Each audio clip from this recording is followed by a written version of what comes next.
Welcome, viewers. Welcome, listeners. This is another in our series, Trauma to Trust, Recapturing Faith, and Living Life of Power, Passion, and Purpose After Tragedy. As we have in the interviews you've seen before, we are going to start off by setting an intention that Dr. Berselli's and my conversation here will take you to the place that you need to go at the point that you're listening to this.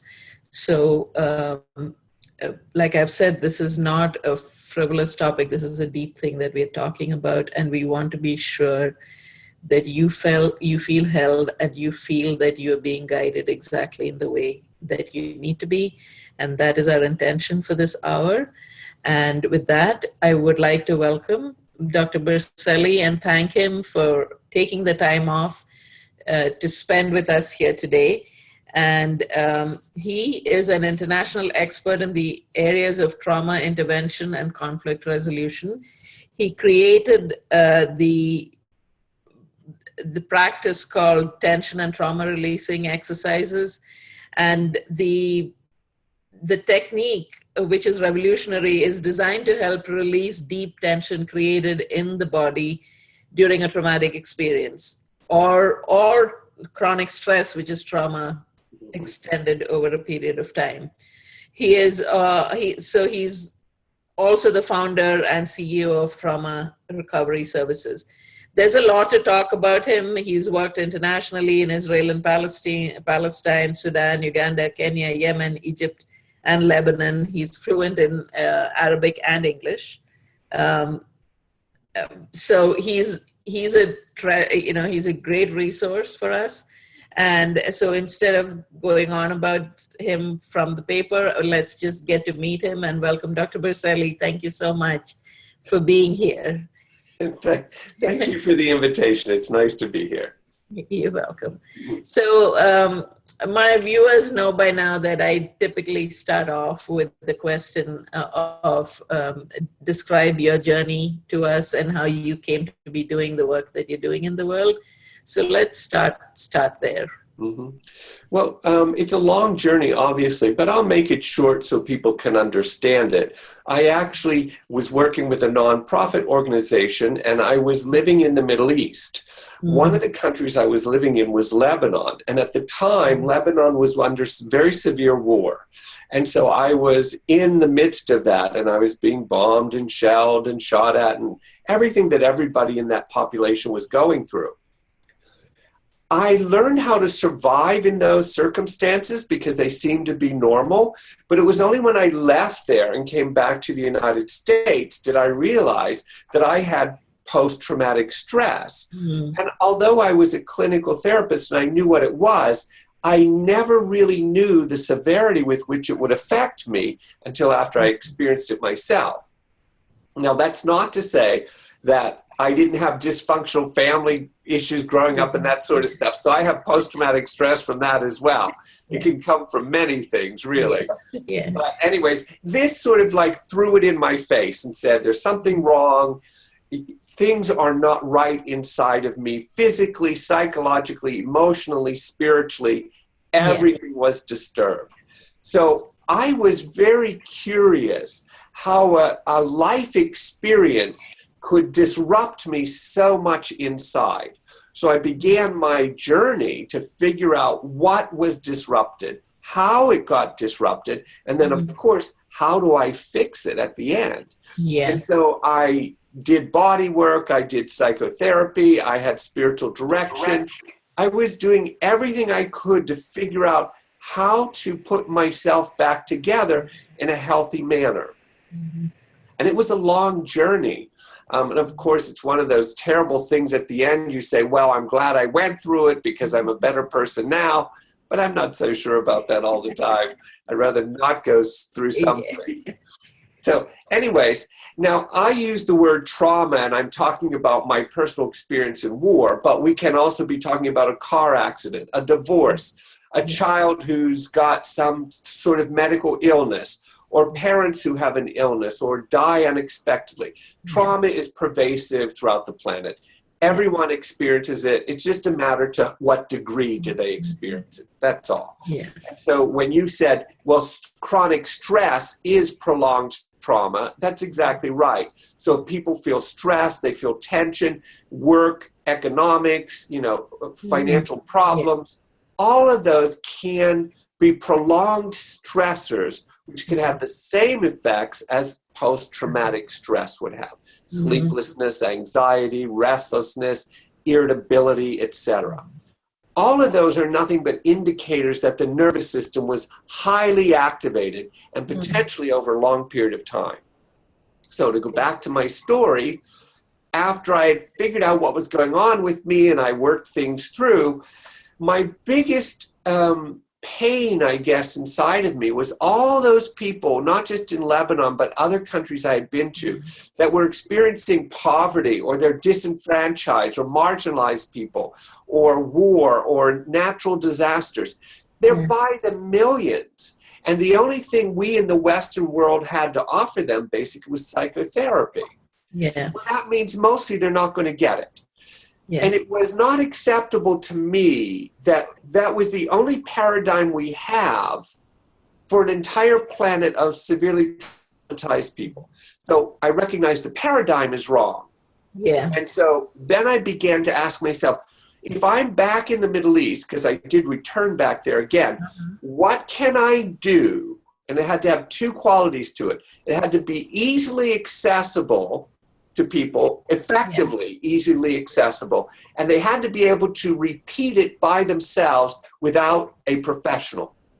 So that a mother could do it with her children, or a group of soldiers could do it with themselves as a group, or a young men's organization or young women's organization could do all this stuff. Homeless shelters. So I looked for something that they could have access to by themselves without needing a professional, and it would be accessible to them.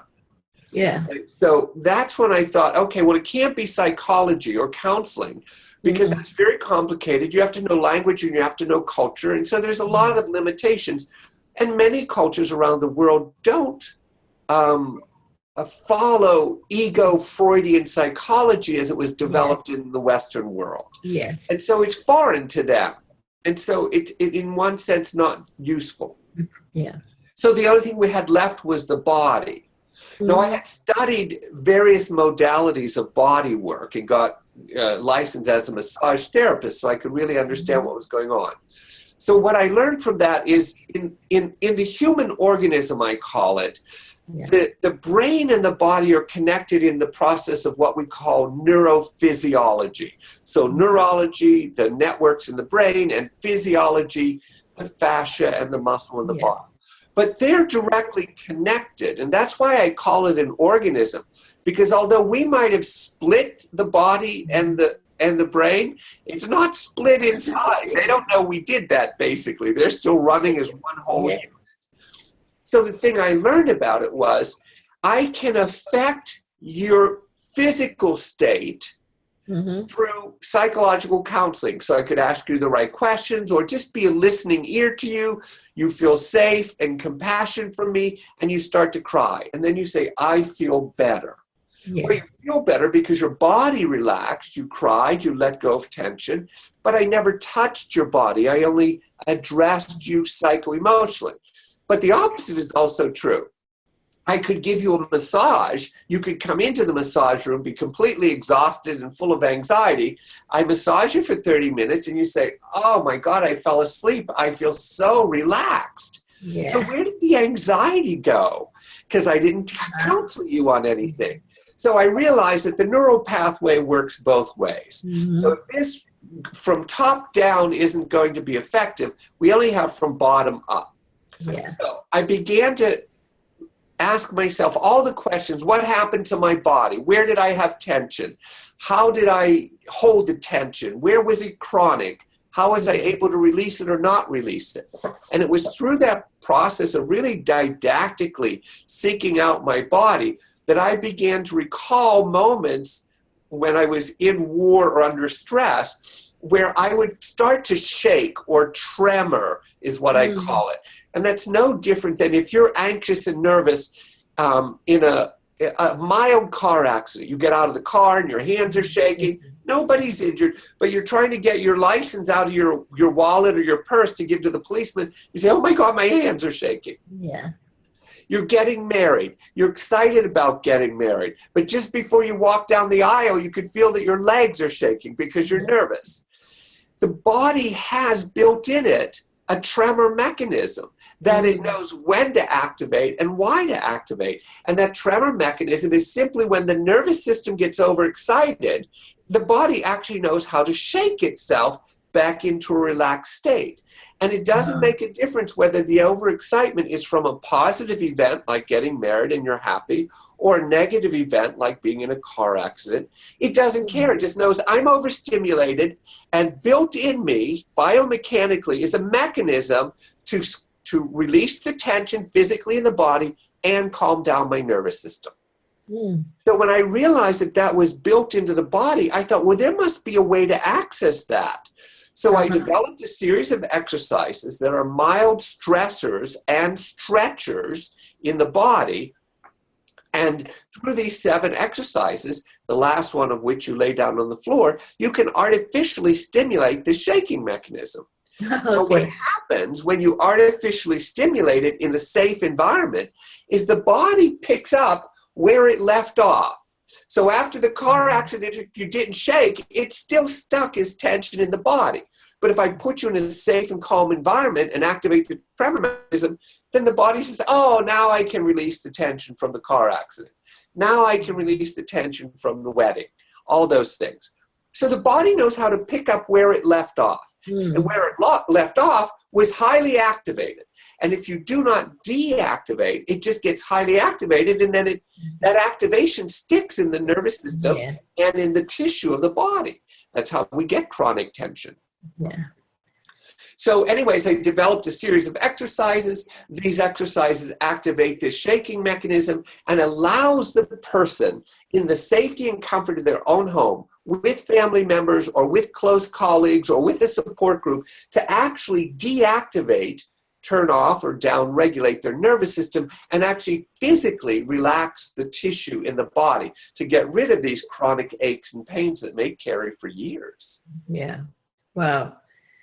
So, and I saw from your website that you've been using this with, I think, combat forces, and so has there been a lot of, have you done research in that? It's hugely successful with military, and I've worked with them all over the world, actually. We have a number of research projects in the planning stages, but I'm doing one here at the VA hospital in Arizona. It's a 2-year project, and we're researching it. But the reason it works for military, which is just wonderful, first of all, you tell them, they'll come to me and say, I'm not going to tell you anything. I don't want to talk to you, because they've either been to a therapist or talking stimulates the problem, see? So I know their nervous system is already overregulated. It's highly stimulated. If you ask the story, it just triggers that high stimulation. So I tell them, we're not going to talk at all. I don't want to hear your story. I don't want to know what happened to you. We're just going to do exercises. Well, immediately soldiers love it. They're comfortable with exercises. They know the word. They know they can do exercises. That makes it easy. Oh, great. Just do exercises. So I lead them through the exercises. I don't tell them about the shaking till it starts to activate in their body.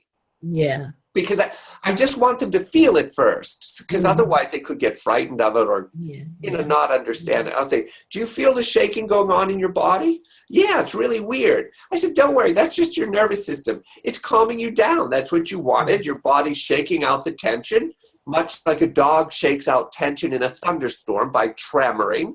You see mammals all the time. They activate that tremor mechanism without inhibition. And so I just say, don't worry, it's just relaxing your body. So just lay there and just notice where you feel it in your body. So now I'm talking to them about their body in the present moment.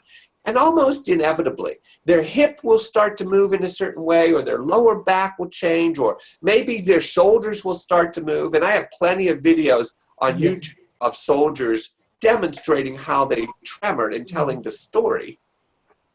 And then at some point, they'll say to me, oh, I know when that happened. That was during the explosion and I was blown out of the truck. Now they're excited because they're really just talking about their shoulder in the present moment. The story is just a reference to what's happening now. I'm not taking them back to the story.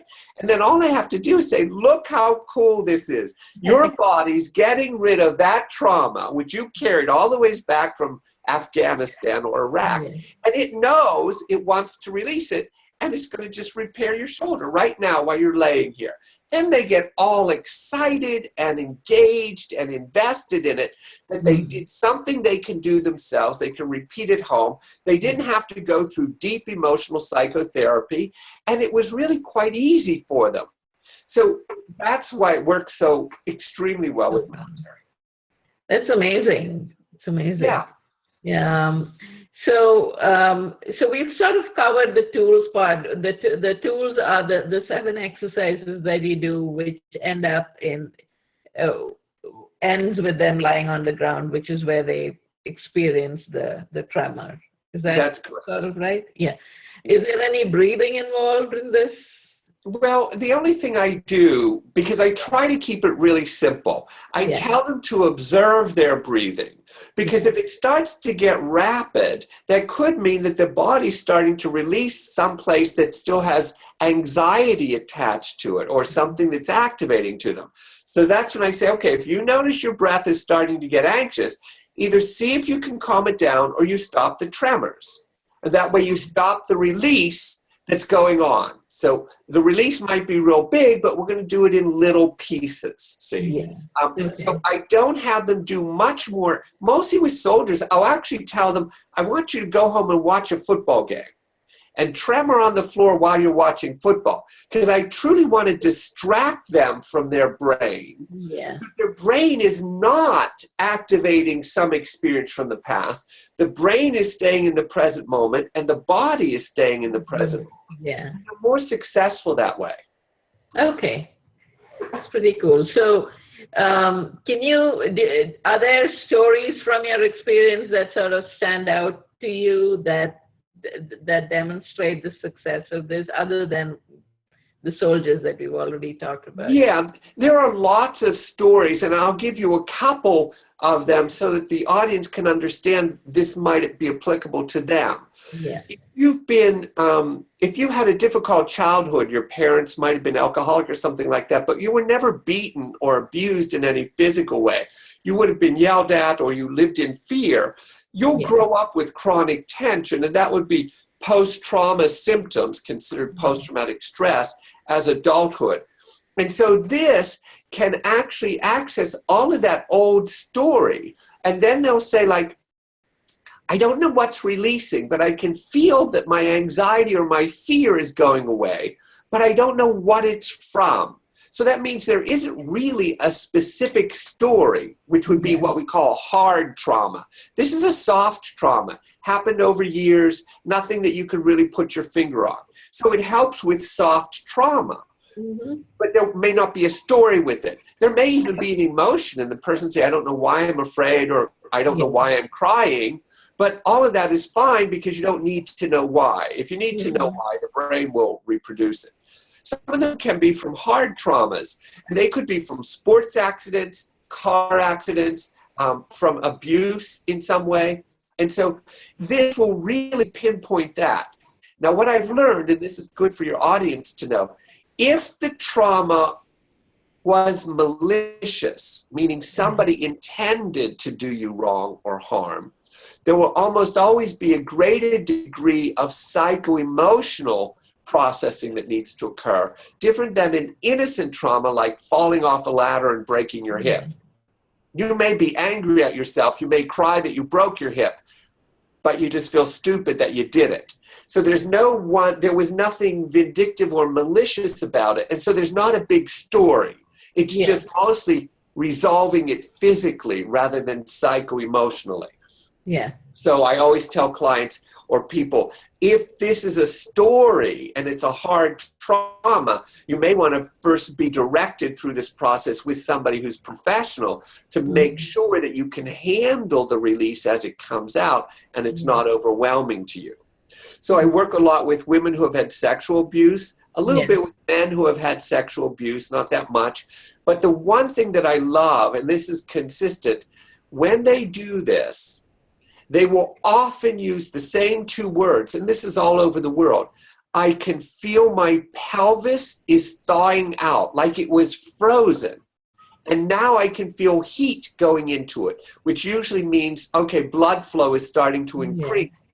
From this tight tissue, which has a restriction of blood flow, it's now starting to soften and open deep in the pelvis. Or they'll say, I never realized how numb my body was until now I can feel it. So if you hold your fist like this, as an example, for a long period of time, it will go cold because the blood flow is being restricted in it, and you'll stop feeling it. It'll become numb because the sensory receptors will not be as strongly activated. Well, that can happen throughout the entire structure of the body. So if the injury is in the pelvis or in the back or in the legs or shoulders, you can have both frozenness, meaning it could be cold there, and you could have numbness, meaning you can't feel it. But the tremor mechanism re-stimulates and reactivates the sensory receptors. It brings the blood flow back through, and people feel more alive. So this could be for everything from mild traumas or stressors to severe traumas or stressors, from soft traumas like a divorce that's been over a 5-year period that has created tremendous anxiety, to abuse, which may be the reason for the divorce, which again is hard trauma. So it really works for everybody. It works for children much better because children usually between the ages of about 6 and 11. Yeah. They'll lay on the floor and tremor, and they'll laugh because they'll tell me it tickles. That's the only word that they can get to describe the sensation inside the body. It tickles. And so they're less inhibited about letting the tremor mechanism activate. Even when I've worked with severely abused children, they were able to tremor quite easily.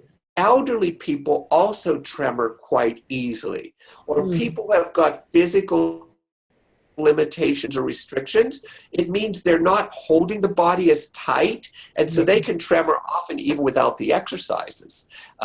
Just the last exercise, when they lay on the floor, they can tremor easily.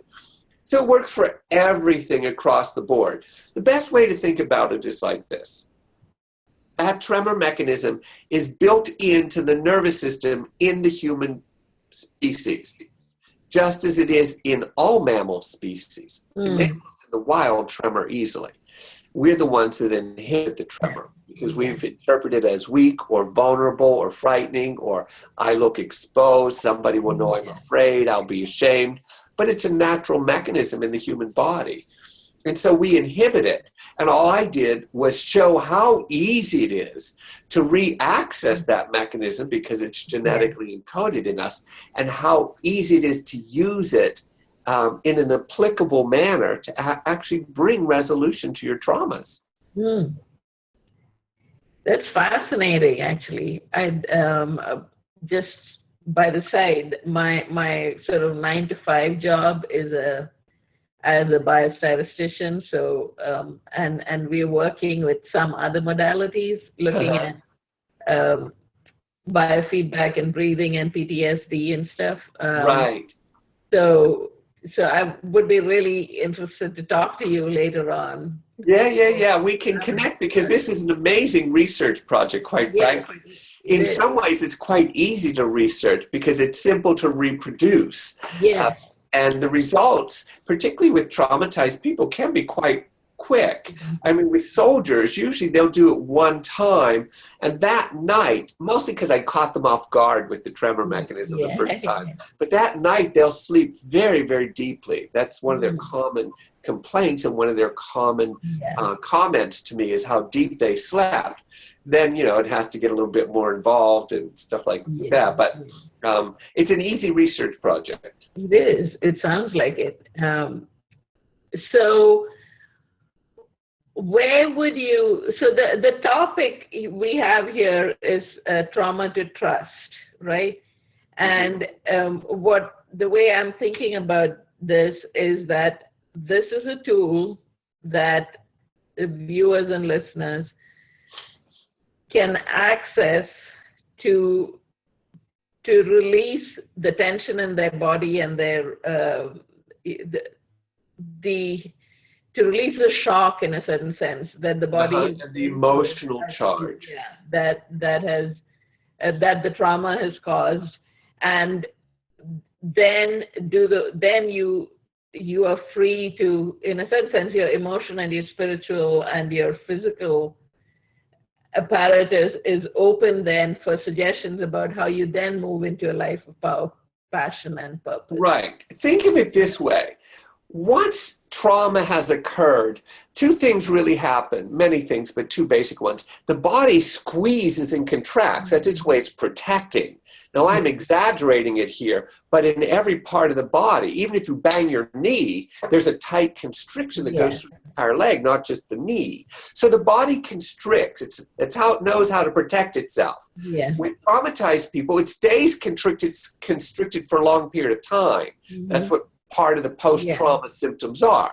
Yeah. The other thing is that the psycho-emotional state stays highly activated to make sure you're on alert. So the body is prepared that that's never going to happen again. So it actually lives on alert for much of its life. That's what exhausts the adrenal glands and the nervous system. So what we lack is the body trusting life ever again. It's like, I've got to live on alert for the rest of my life to make sure this doesn't happen. So truly, the distrust is in the organism, but it's for the purpose of survival. And so the only way to restore that back into trust is to turn off all those alert systems that are both physical and psycho-emotional in the body. And they have to be turned off because the body knows how to do it, and it can turn them off. And once it does, it can say, now I can go back into the world and trust again. I can trust people. I can trust that I can survive it because now it has a history in its own neurophysiology. Oh, I went through this and I lived, see? Like going down a big roller coaster. You can't wait to get off and say, I went through the big roller coaster and I made it. I was so scared I didn't know I was going to make it. It's the same thing. The body gets excited when it recovers because it's more resilient. And genetically, it knows it's more resilient. It's like, I can survive this now. So it now trusts itself to prepare for the next trauma that's going to inevitably be in the future, some way or other. And so when you said trust after trauma, the initial trust has to first be within ourselves. Yes. Now, you may need to establish that initial trust with somebody else in psychotherapy or body work or a close colleague or something like that, because trust in relationship has been broken too. So you have to trust, you have to learn how to trust in yourself, become self-empowered again. You have to learn how to trust in other people again, or else you live your whole life not trusting people, which is not a life to live. And the other thing that's very important, maybe for many of your listeners, I grew up as a Catholic in the Catholic Church. And when I was severely traumatized, I realized not only did I hate God and was angry at God, but I felt truly betrayed by God. It's like I did everything right. I said all my prayers. I did my rosaries. I lit my candles. I did everything a good Catholic would do. And this goes for Buddhists and Hindus and everybody else. When you get traumatized, there's a sensation that you are betrayed by God or your higher power or whatever, and you don't even trust that source anymore. All of those have to be reestablished again for the human person to come back into wholeness. Even if they're an atheist or an agnostic, that belief system can be severely fractured again. And if that's not resolved, if all of these systems aren't worked through, that's usually where you'll get chronic depression. It comes from not re-engaging back in life again. It's holding your life energy inside yourself, saying, I'll never trust again, I'll never let go again, I'll never feel again, because it's all too painful. So if you want to come back from trauma to trust, you have to truly work all of those systems and engage in all those psycho-emotional states that brings you back into life, and you say, now I can re-engage. Yes.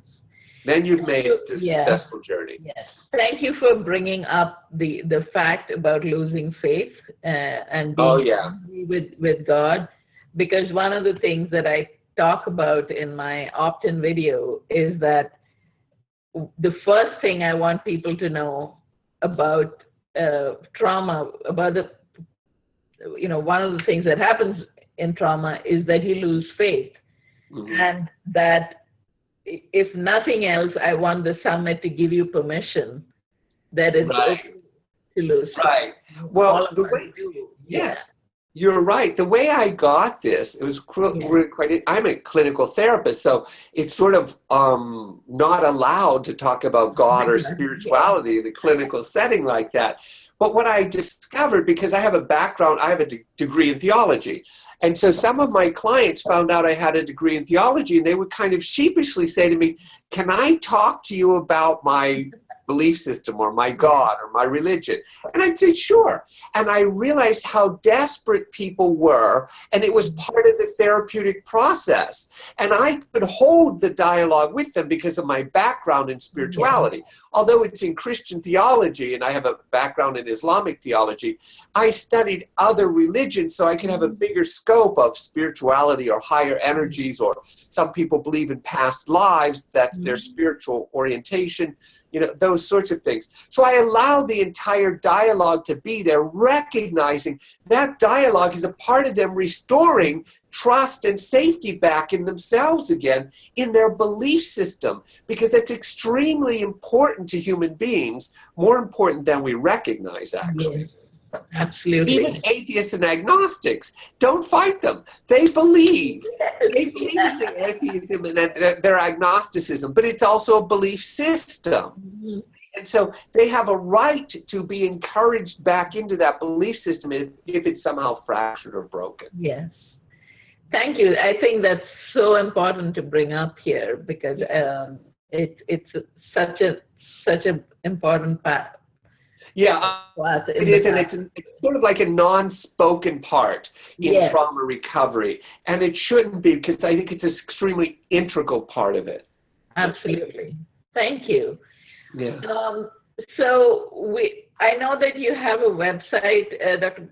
Can you tell us what your website name is? It'll be there in the Facebook group, but just so that those who... Yeah. The website is traumaprevention.com, and it does a number of things. It sort of educates you a little bit on what TRE is, how does it work, but it also has a listing there where you can find a TRE provider in your local area, or a training if you were really thinking about something more serious, because there's a lot of clinicians who like to have additional tools to use, that sort of thing.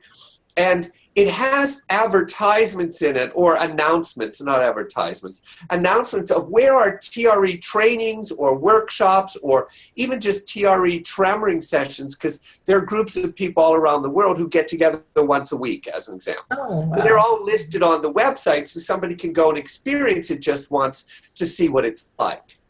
Awesome. And what would if somebody who's listening is interested in getting a training, what would that typically involve?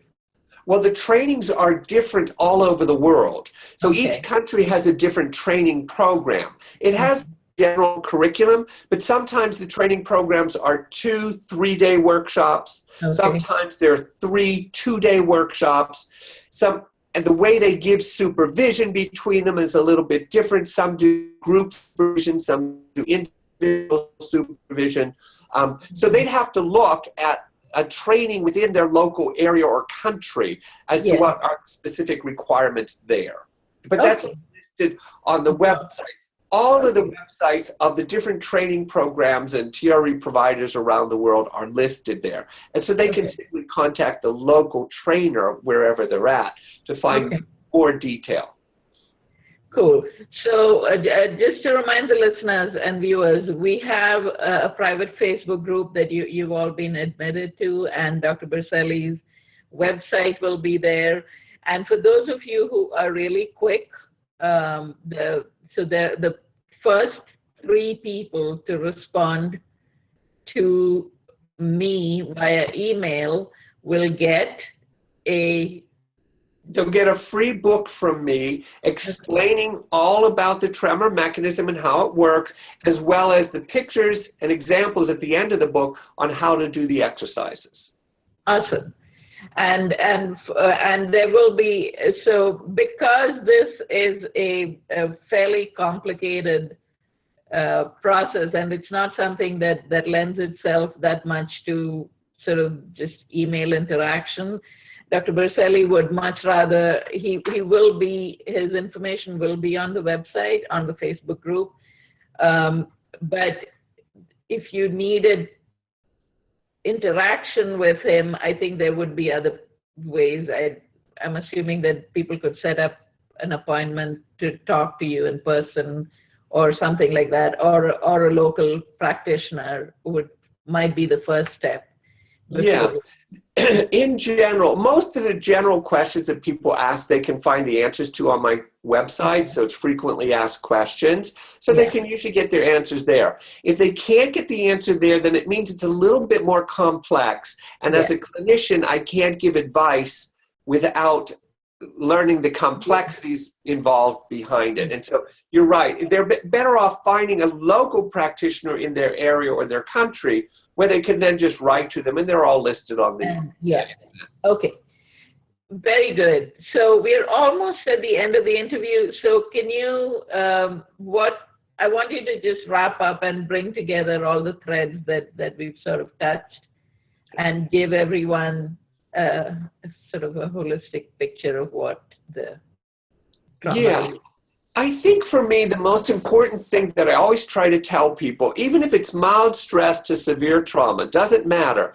We're living in an organism that's actually designed to experience it. We're designed to endure it, and we're also designed to recover from it. So it's all built into our system. We may need help if the emotions are too strong, or we may need help if the physical tension is too tight and you need a chiropractor or massage therapist. But we're genetically encoded to know, as a living organism from birth, even from the womb, we are going to experience difficult times. I don't care how rich you are and how protected you are. You still have to deal with you. And you have to go through adolescence. And adolescence is traumatizing. It's that simple. We are designed as a living organism to experience all this, to know we're going to experience it. And the most positive thing I can say is we are all designed to recover from it. So I really tell people, think of it as they're nothing but experiences where the organism learns how to be more and more and more resilient. And for people who have recovered from trauma, that's always they'll use that word. I am more resilient. I didn't want to go through the experience, but since I have, I am different. And that different means I'm more powerful, stronger, I'm more grounded, I'm more self-assured. How do we get that out of trauma? So, and that's consistent globally, despite all cultures and nationalities. There's a consistency that the human person says, because I survived the event, I feel more powerful. That's after, of course, they've healed trauma. And so I think that's a very important thing for us to pay attention to and to even research more. As a clinician, I want to research that. How does trauma produce a stronger living organism in every sense of that word? And so that's my last message of not just hope, but of practical reality. We are designed to recover and to actually become more powerful within ourselves as a result of the journey from trauma to trust. Sorry. Yeah, and you know, there's a whole area of research called post-traumatic growth, right? Exactly right. It's wonderful, and that's where we need to be going, because I think if we get to post-traumatic growth, we'll be able to go backwards and actually track the steps easier as to how did that happen? How did we end up here in a better place despite the pain that we had to go through to get there? Yeah. And I know you said that you didn't, in the beginning when you were talking about what you had been through and how you had developed the trauma release exercises. You said that a lot of people sort of talk about how looking back now, I'm glad that I went through it. And although you sort of jokingly said I didn't want to go through it, I'm sure that there are a lot of people around the world who are grateful that you did go through it, because see what you got out of it. And I think the whole premise of this Stellar Summit is that you move from trauma to trust, and then you live a life of greater power, passion, and purpose. And this is exactly what you're doing, right? That whole experience has created this system, which is now impacting so many people around the world. And it's such a great example of that. Yeah, it's true. TRE was born out of trauma, but it was born out of my desperate search to figure out how to recover trauma and to apply it to the populations that I experienced trauma with. See, and so these were poor and marginalized and desperate people. And so it was like, what it did was it broke an old paradigm which I was raised. And once that old paradigm breaks, and that's a painful experience to have your paradigm break and to feel hopeless and helpless about everything. Absolutely, yes. But the old paradigm had to break for a new one to be established, see? And so the new paradigm was this trauma releasing exercise. Yeah. I mean, talk about post-traumatic growth it's exactly right. It's really applied in my life. Yes. And it's a perfect example of it. I still say, I wish we could do this an easier way without needing so much pain and difficulty in life. Why don't we just sit with a gin and tonic on a beach and have enlightenment? That would be much nicer, but it doesn't seem to work that way. No, and because I think it doesn't give you the push that you need, right? Because unfortunately, that's how humans seem to be. You need the depths of that despair to come up to the height of the... Right. Yeah, so thank you so much. It's been such a pleasure talking to you, and I'm sure we'll be in touch again. For all the viewers and listeners, there's all the information you need about the trauma release exercises on the Facebook page. And let me end by thanking you again, Dr. Bristelli. It's been a wonderful interview. Thank you. Thank you so much for the invitation. I enjoyed talking with you. Take care. Okay, bye-bye. Where'd that go? Oh, you're still recording.